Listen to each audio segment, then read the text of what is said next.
I'm Victor Fernandez of Fernandez Fit, and I'm here to show you why fitness is our business.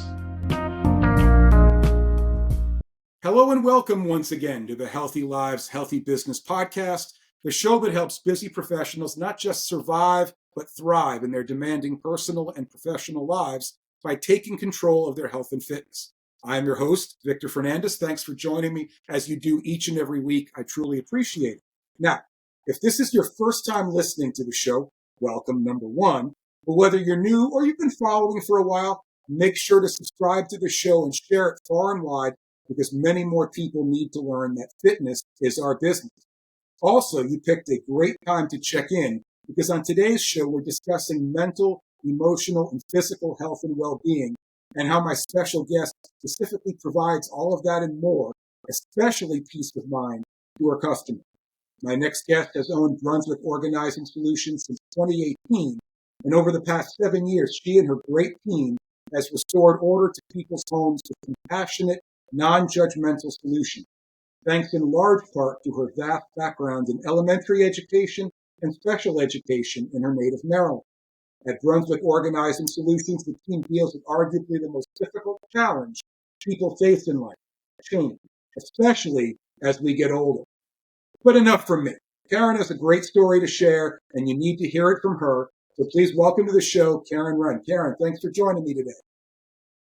Thank you, Victor. I'm happy to be here with you. Well, thank you for joining me. And we have had, if people don't know, Karen lives in the same general area, Brunswick County, North Carolina, as I do. We've gotten to become really, really good friends over these last 2-3 years. And we share a common thread is that we like to help people. That's what really fills our lives with incredible joy, is seeing people change their lives and take control of their lives, really. And Karen does it in a special way through home organization. Because let's face it, it's not just home organization, it's everything else, mental and emotional, that comes with it. So my first question to you, Karen, is I can relate to the whole switching careers later in life thing, and switching into a career where you can use the tools you learned in your original career.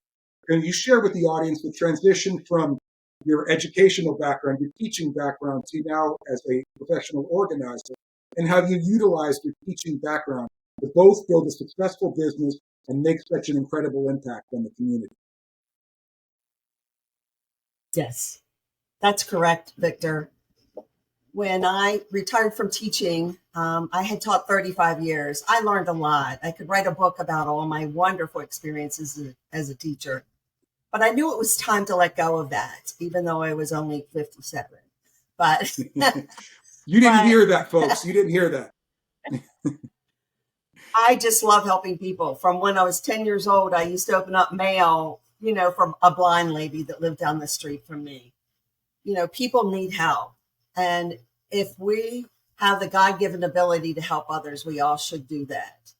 And I found that I specialize in, the one thing at my retirement party was, you're the most organized teacher. And I thought, I should look into being a professional organizer, because I truly love helping people and help their lives get organized and things. So I looked into it. I got my training, and I decided to start my own business once I came down here to North Carolina to retire. So I decided that it would be a good experience to try to balance my life, start my career, continue my exercise classes, spend time with my husband, who was alive at the time when we moved here, and see how I could do. And from there, I've built a business of 11 organizers, many different services that we provide, wonderful experiences. I met some fabulous people, and it's such a wonderful feeling to know that I've made a difference in my clients' lives. So it's the same. Go ahead. I mean, for me, it's interesting in the sense that I can relate now, seeing my own parents, my father having passed away about 1.5 years ago, and now my mom about to reach her 80th birthday in August, and seeing how much is there, new, old, a lot of history, a lot of memories, and how to deal with all that. I mean, it's a gargantuan undertaking for somebody, like me, so I can imagine what it's like when you're older in life and your husband has passed away or whatever the current situation may be, trying to deal with something like that when, I mean, really, no one is truly ready to deal with something like that, even when it's thrust upon them. I found that in my career as a special educator that parents of children with disabilities go through a grieving process like anyone that has lost a person. And so part of my job was to also help and support the parents to get through that part of the loss and accepting their child who they are and what their abilities are. I kind of use that also in my professional organizing business and develop strategies to help those that have some limitations, such as ADHD. They might learn differently than us. And so because of my experience in special education, I'm able to apply some of the strategies and skills that I use with my students and their parents to help them manage their situations. I know, talk a little bit about, I mean, every situation is going to be different and every Right. person is going to be different. So every time you go into a new home, it's a very uniquely different situation that you're having to learn and figure out as you go. Talk about some of the different strategies, and not even so much from the physical organization aspect of things, but how to help people, cope with getting rid of this or donating that and all those precious memories that they've accumulated in their home. Because that's a large undertaking for you, and it's even greater undertaking for them. Yeah. My clients come with a lot of emotions when I walk in. First of all, they're embarrassed. They don't want you to see their messes. They are aware of it. And that's where the non-judgmental, I think I provide a lot of passion to my clients and understand that they didn't get there. There's a reason why they're where they're at and how we can move on from there. So I have to be genuinely reassuring to them that we can make a difference and help them move on from their current situation, whether that's being chronically disorganized and facing a challenge of wanting their home to be organized, but they just don't know where to begin. And one of my sayings I always say is the hardest part of organizing really is getting started. And that includes motivation to do it. Just like you motivate people to take care of their bodies, I motivate people to take care of their homes, but it also includes their physical and emotional health as well. I find that they're under tremendous stress. They don't like the way they live oftentimes in that situation where they have all this and they don't know what to do with it.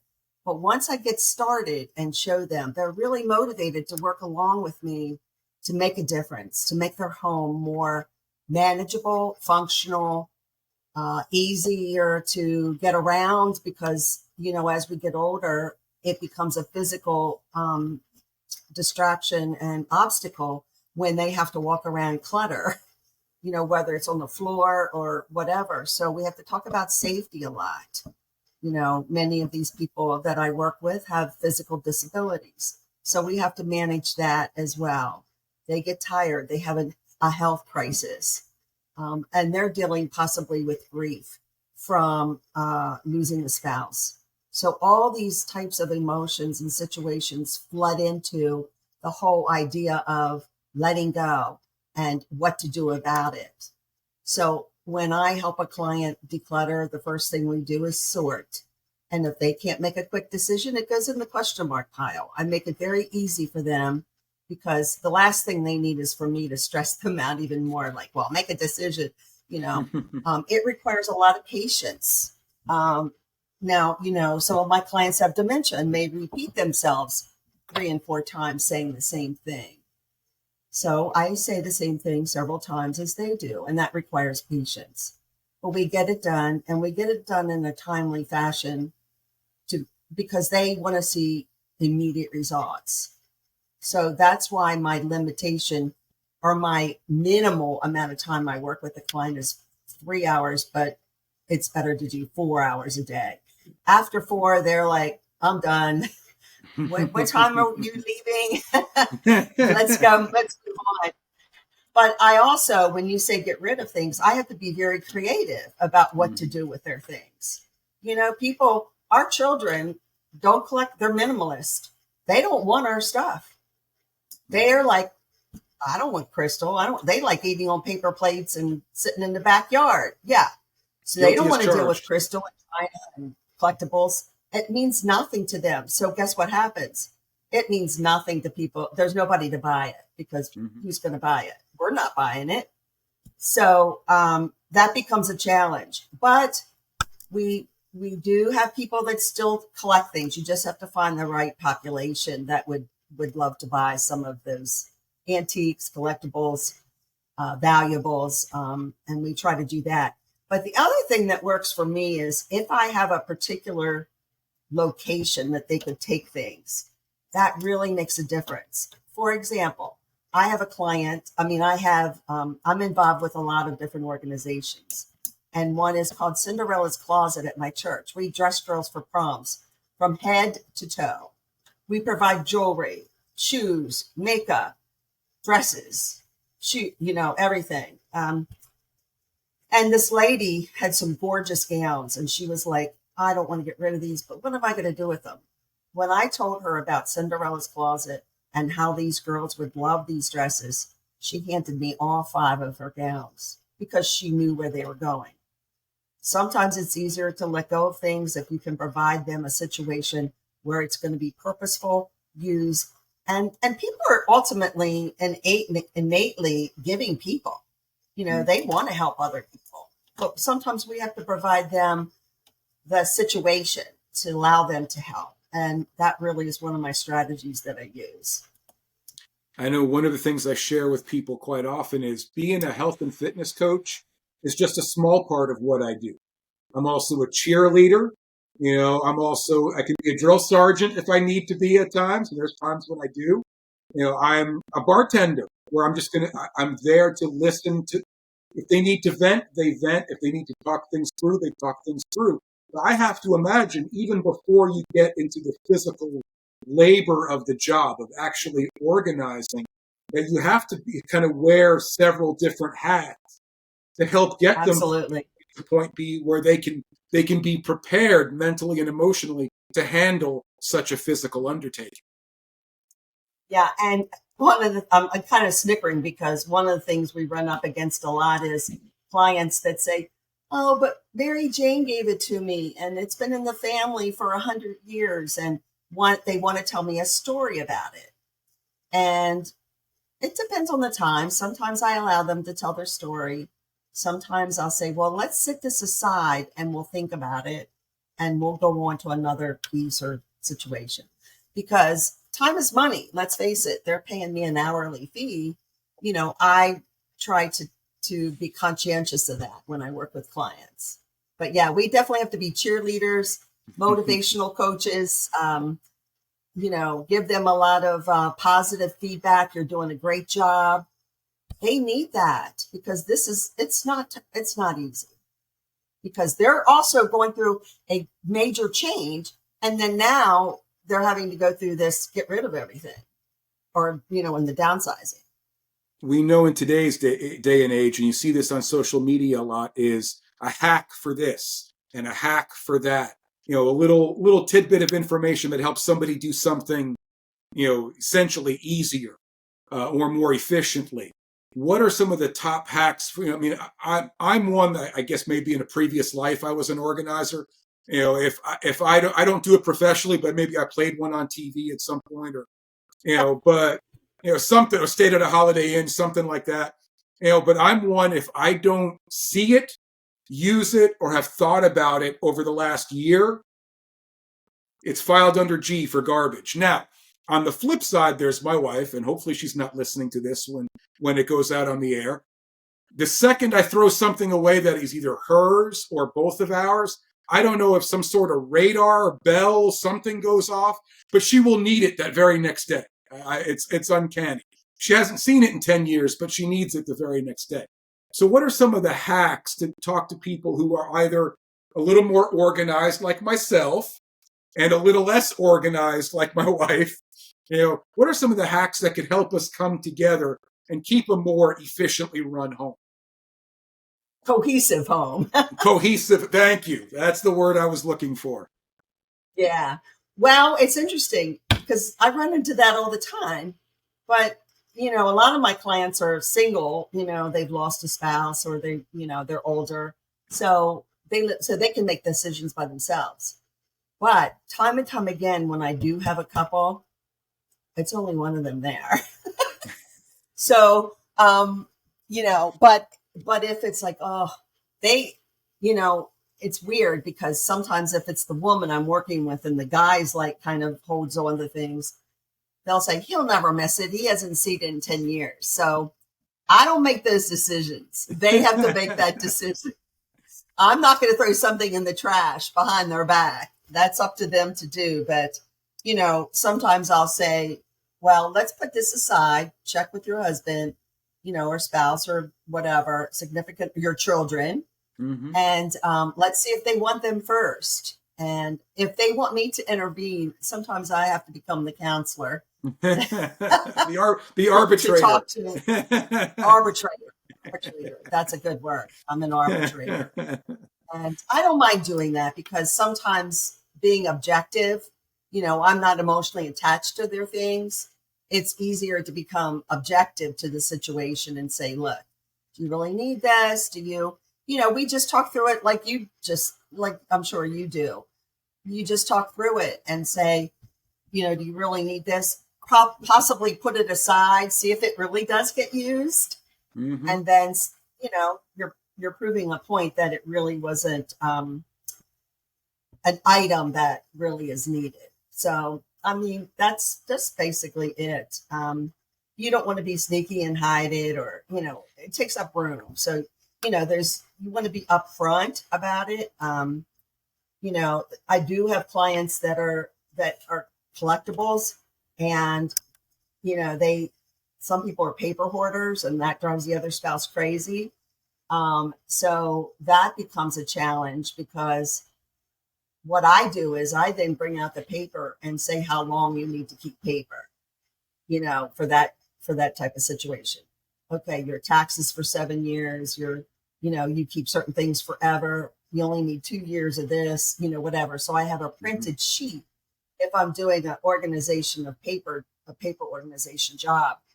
And that's very helpful for them to see that they don't need to keep all these. I have people that keep receipts for everything. And I say, why do you keep receipts? You don't need them. Like if you itemize your medicine, for example, they'll give you a printout at CVS. Well, some people may not know that. So I would offer suggestions so they can get rid of all those receipts that they've been saving for years. That's a big thing, receipts. I don't know why, but, after you've done your taxes, you don't need them anymore. If you're writing them off. Or you can do like my wife and I did, buy a house with an extra bedroom and then just close the door so I don't have to see it. It's definitely more efficient, just not very cost effective. Well, right, because I have a room that's not functioning at all, not a functional space. It's her room. It functions however she needs it to function, and I don't see it, so it doesn't exist. Well, and that's a strategy that works for you and her. Yeah. Is to not just have your own space and allow her to do that. If it bothers you, you can make suggestions, but that's her space. My husband was a big fisherman and the office that I'm in now was his fishing office. And I had to get rid of the carpet because all of his fishing hooks would get stuck in the carpet. And he would tie flies here and make lures and drove me crazy. But this was his space. Yeah. And he was happy.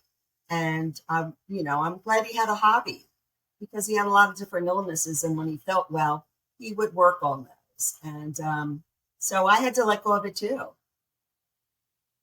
I know one thing I have to do every time I speak to someone, every time I even consider bringing somebody into the Fernandez Fit fold, It's vetting. It's a real serious vetting process, not just to make sure they're a good fit for me, but make sure I'm a good fit for them. What steps do you take to make sure you're working with, I don't want to say the right people to make it seem like conceited or anything, but a good fit for not just the people you want to work with, but the style of situation that you ordinarily work with? Do you mean my other organizers that I Well, hire? no, I'm or talking about your clients, the people the that you clients? work with. Yes. I think that I have a pretty good read on people. And so when the first thing I do is meet with them. And that's why I offer the free, and one of the reasons I offer a free in-home assessment. Mm-hmm. Now, if I feel that it's a little different, I get a little different vibe, maybe I may have someone go with me to that situation. But I feel very fortunate that most people that call me are really in need of me, and they get, I think they get a sense of reassurance that I can help them. But we just have a conversation. I spend at least an hour with each client. I get to know them. I tell them about me. I'm kind of like an open book. Like, I know you are, Victor, but don't be afraid to tell them about yourself, because then that allows them to open up and feel not as vulnerable if you tell them your situation. I can tell when I first walk in, there's a bit of an unease. And once I introduce them, tell them a little bit about me, what I've done in my past life, and I have 2 children or whatever. I always say to my other organizers, find a connection with that person. Find something that you can talk to them about and relate to. I have an organizer, Chrissy, that was an Army colonel, and she's perfect to go out to do our veterans assessments. And so they can relate. They've been through similar situations. I can't relate to that because I haven't been in the military. So that's why the uniqueness of having a team makes it better to find the right person that's going to not only go out and do the assessment and the original connection, but also to do the job once we obtain the job. Because after we do the assessment, I'll say, I'll be in touch. We go over everything. I write up the proposal. Sometimes I present it in person. Sometimes I send it via email, but they always get a written proposal. Everything's totally upfront. And then we discuss it, and if need be, compromise on time or whatever. But, that all, I think the honesty and showing good integrity really makes a client feel comfortable too, that they know that you're an honest and true person and you're not trying to just do this for money. I mean, that's not why I do this. Mm-hmm. And so I hope that I come across as someone that is genuine and is there for the right reason. I have to imagine that, and you mentioned obviously your team as well, both customers you work with, your clients, and your team as well. I know each one has their own strengths, their own unique personalities.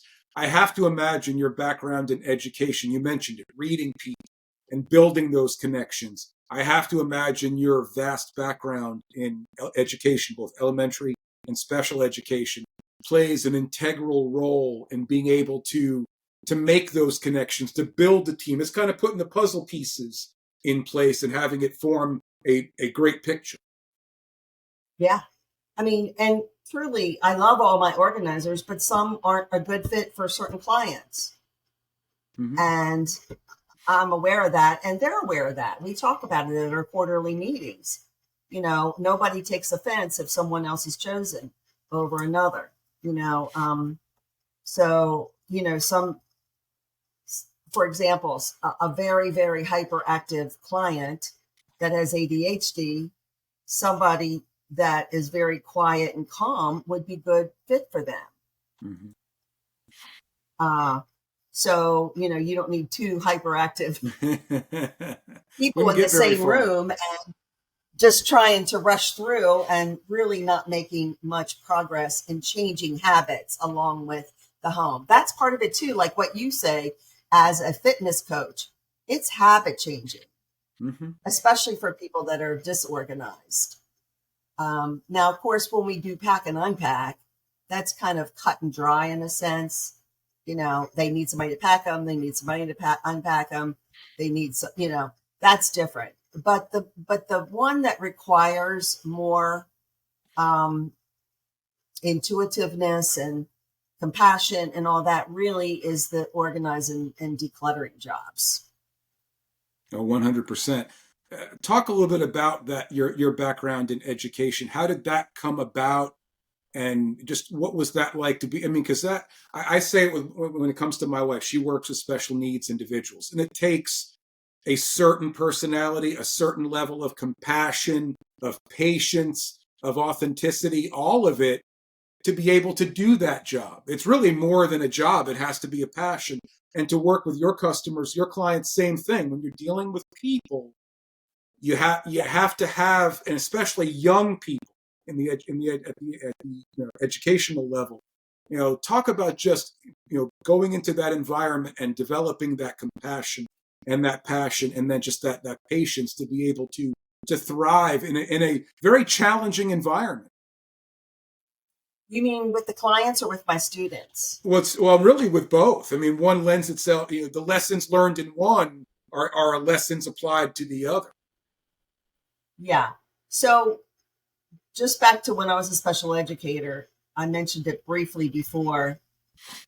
When a parent finds out their child has a disability, and some of them, most of them have some form of mental disability, and that brings along a lot of other challenges. They're at different levels of the grieving process. They might be sad still. They might be in denial. They might be angry. And who do you think is the easier parent to work with, Victor? At what level of the grieving process? Wow. I mean, I think as a man, you tend to internalize things a little more, which isn't necessarily a good thing or a bad thing. Depends on how you react to it, how you compartmentalize. But a mother's going to be much more nurturing. So they're going to, even though they might be really hurting inside, they're going to come at it from a more compassionate, perspective, where a guy is, we're taught to be tough. So maybe it's when it's a delicate subject like that, it makes it a little more challenging for men to deal with than it would be for women. Well, I find in the grieving process, the parent that is at the acceptance level, accepting their child for whatever level they're at, is the easier parent to deal with than a parent in the denial, guilty. I had a parent who was extremely guilty. I worked so hard with this parent to help her child that it's not her fault, that things like this happen, and let's just accept your child at whatever level she's at. And we're still going to help her grow as much as possible, but she would not let her go camping with us. I used to organize camping trips for 3 nights. She wouldn't let her go at first. I finally got her after 3 years with this girl. And I had teenagers. I was in a high school at that point. Go on the camping trip with us. I gave the mother my cell phone. I think we had cell phones then. And then I said, you can call me. You can say hi to her on my phone. But, it was baby steps. It was baby steps to get her, to allow her to even go overnight. That girl had such a fun time. And the guilt started to fade away, and she did start to accept. And to this day, that mother sends me a Christmas card every year from her and her daughter, thanking me for how much she helped her and her daughter. That means more to me than $1 million to make a difference in someone's life like that. So for me, because I love helping people and I feel I have a gift to do that when I help clients, if I can make a little bit of difference in their life like that, live in a better, I always ask a client when I walk in, what are your goals for this? And I have a client that said, and more than one, but one said, I want to be able to have friends over again and entertain, but they're too embarrassed to have people in their home. I said, let's make that happen. And that we did it. And, sometimes I don't keep in touch with all my clients because it's a lot, but, it's nice to hear, when they can make that transition and their home be a space that they're proud of, that they're comfortable with. And that's kind of how I see it. I see the same kind of skill set and the same type of situation, in a sense, whether it was working with my students or working with adults, senior adults. It's still the same thing of making a goal, setting a goal, accomplishing a goal, and being happy and acceptance with that goal. 100%. So obviously this business now is now about 5 years old. I'm 7 years old. I can't do math. As you can see, that's how well I do math. 2025 minus 2018 is not 5, folks. I'm sure you knew that. I apparently did not. But where do you see it going from here? Because I mean, if everybody out there can sense it, because I certainly can, that there's such an incredibly high level of passion there for what you do. Where do you see it going from here? Where do you see yourself going from here? Well, I see already that I'm branching out to include some other skill sets in my business. When you work with a client, you say, oh, they could use this or they could use that. And I research it and think, okay, we could help them with this. And adding different skills like that, like virtual organizing during COVID was, we went into a few homes wearing masks or, the shields, because some people still needed us. But I also did virtual organizing where I coached them over a video call like this so that, we could continue to help people. So you have to be creative. And I see, my future being, continuing to send teams out. Like I just got a big job, 42 hours to unpack this weekend and set up a house. Well, thank goodness I have 11 organizers because we're going to need about 6 people to do this job. And we're going to try to make it work. That's my challenge. I love a good challenge. And in finding challenges and finding that, it really satisfies me a lot to know that that's my goal and I can achieve that goal. I'm very goal driven when it comes to my business and helping people. I want to achieve that goal in a timely fashion, get that job done. I'll continue with that. Adding some more services is needed for my clients. And I love organizing, but I'm getting so busy behind the scenes that I see myself doing more networking, calling. I'm starting to do more of that and allowing my organizers to be leads on jobs and actually doing the work because they love it too, and being more responsible for the different organizing jobs on the job. Well, I know along with all the networking and all the behind the scenes stuff that you do, I know you're very active in local charitable organizations and different organizations like that. So share with the audience some of the things you do, outside of professional organizing. So, you always talk about, Victor, having a work-life balance. And one of the things I'm getting ready to do is do the Wilma Dash with the Brunswick Forest Chicks. We're chicks with kicks. So that's coming up on May 8th. I also volunteer at both Bailey and Hall and Wilson Center of the Performing Arts and love that because I love the theater. That satisfies my passion for theater to volunteer at those different facilities. And I love planning events and traveling. So some of my friends don't like planning. So, okay, I'll plan the trip. And, we sounds like my wife. She plans all that stuff. Yeah, planning trips. I love traveling and I'm trying to do more of that. I try to be a good grandma to my grandchildren. One's in California, two are in California, two grandchildren and one and one on the way in Maryland. So I'll be going up there in June to help with the new baby and my 4-year-old granddaughter there. But I also decided that I would venture out into another realm and write a chapter in a book called Her Unseen Battle. Now, I've never published anything, so this was another bucket list item, so to speak.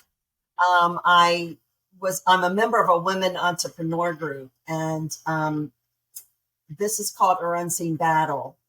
And, it's so cathartic. I don't know whether you feel this way or not, to write about your life. Well, I didn't write a whole book, but for me, my chapter was pretty cathartic to write about my life growing up and where I am today from where I was growing up. And we don't have to repeat the dysfunctional cycles. So my chapter is called Rising Above Your Raising. And that explains how I did that, how I went from a violent alcoholic father with no support, putting myself through college, putting myself through with no exterior motivation. I became the motivator. I can't tell you why or how. I just knew I wanted certain things in my life. And I don't take this wrong, but my feeling was I didn't want to depend on a man because my father wasn't reliable. So I knew one day I wanted to be married and everything, but I didn't want that to be the main source of my income. That's what that taught me. Well, I am glad you brought that up. And I'm glad you brought up the book because I definitely wanted to talk about that as well. And that chapter, obviously resonates with me because that's the basis of my book as well is, and the idea being that ultimately it's on us. It's on us to do what we want to accomplish in life and be the people we want to be. And yes, we learn a lot from the people around us, but ultimately it's about how we choose to live our lives. And you mentioned, obviously, you only wrote a chapter. That's how it started for me, was writing a chapter in another book, in Real Talk with Real Fitness Pros. And you have a book in you. I think we all do. I say that a lot, and people look at me like I have 6 heads. And I understand where they're coming from. They don't think their story, that people would want to read their story. And I thought that too. Yeah. Exactly. You have a bigger story beyond just one chapter ready to be written. It just needs to be written. Yeah. And I've always talked about I have my master's degree, but I don't have my doctorate. If I were to get my doctorate, it would have been in the grieving process and how parents of children with disabilities go through the same grieving process as those that have lost a loved one. And that's really how I was able to relate to my parents, is to do that. So I would think there would be some story around my belief in that. The grieving process and with children with raising a child with a disability, because it's very different. They're not going to see for the most part, they're not going to see their children get married, grown up, and their vision when they're pregnant, mother and father are dealing with, going to college, getting married, seeing their child walk down the aisle. And when that doesn't happen, it kind of bursts their bubble. But we have to, as a teacher, I would try to have them look at it differently. Look at all the things they can do. You didn't think that your child would walk. The doctors told you, or talk, and look at them now, thriving. So that's all part of what I would probably include in a book, is that whole process. Count me on the list of people who would read that book and really take a lot away from it. Certainly a lot would resonate with me. Karen, go ahead before we wrap things up. share to our audience where they can find you, Brunswick Organizing Solutions, where they can pick up your book, and all when you're doing a book signing, because I know you've got a book signing coming up. Share with all of them. You're going to find it in the show notes as well. But that way they know if they need your professional organizing, you want to read your book, whatever it is, they can find you. Okay. Well, first of all, my book signing's May 5th. That's coming up in 2 weeks. I will be doing signings, and on the back here are the 24 women all over the world that have written stories in here about their personal perseverance and resilience from difficult situations. It really is fabulous. And I really encourage any man to read these because it helps you understand what us women go through, as a female and woman in the world these days. Also, I have a personal Facebook page, Karen Wrenn, and I have a business Facebook page called Brunswick Organizing Solutions. My website's getorganized.com. I'm on LinkedIn and I'm on Instagram. I think it's Karen-Wrenn-4. There you go. And where can they pick up the book? The book signing is on May 5th, Monday, 4 to 7. It's Cinco de Mayo, so we might have some great treats for celebrating Cinco de Mayo Day. And that's going to be at Brunswick Forest Commons area. It's a glass building as you enter Brunswick Parkway. I'll have probably some balloons out there to show you where that is. And even if you aren't interested in buying the book, please come meet me. Tell me your situations. I love to talk to people. I love to hear other people's stories, and I'm happy to share mine with anyone also, and hopefully be of some help with whatever they're going through as well. That's awesome. Well, everybody, Karen and I have conversations like this all the time. We just happened to record this one, and I'm glad we did. We've talked about doing an episode of the show together for quite some time now. So I'm glad we finally got this done. And certainly, check out the book, whether you live in the area, whether you're outside the area, check out the book, give it a read. It is on Amazon. There you go. On Amazon, just search her name, search the name of the book. You're going to find it, and pick it up and read it. It's worth every penny. I'm going to tell you that right now, and obviously getting to know Karen is worth every penny too. I know that doesn't make sense. Aww. You get what I'm saying. You get what I'm saying. But Karen, it's been an absolute honor and pleasure to have you on the show. Thanks very much for joining. Thank you for having me. Well, I'm glad we'll have to do this again sometime, most definitely. Everyone, remember, obviously you know where to find Karen Wrenn on social media. You're going to see it all in the show notes as well. So certainly if you need organizing solutions, you need, just need an ear to, lend an ear to you. Karen Wrenn's the one who you can go to, and she's going to get the job done in every way she can. So thank you once again to Karen for being on the show. Thank you once again to all of you for listening, joining in as you do it each and every week. Don't forget to leave a review. 5 stars would be great, but whatever you think is right. Subscribe to the show and share it far and wide, because everyone out there needs to know that fitness is our business. Take care, everybody.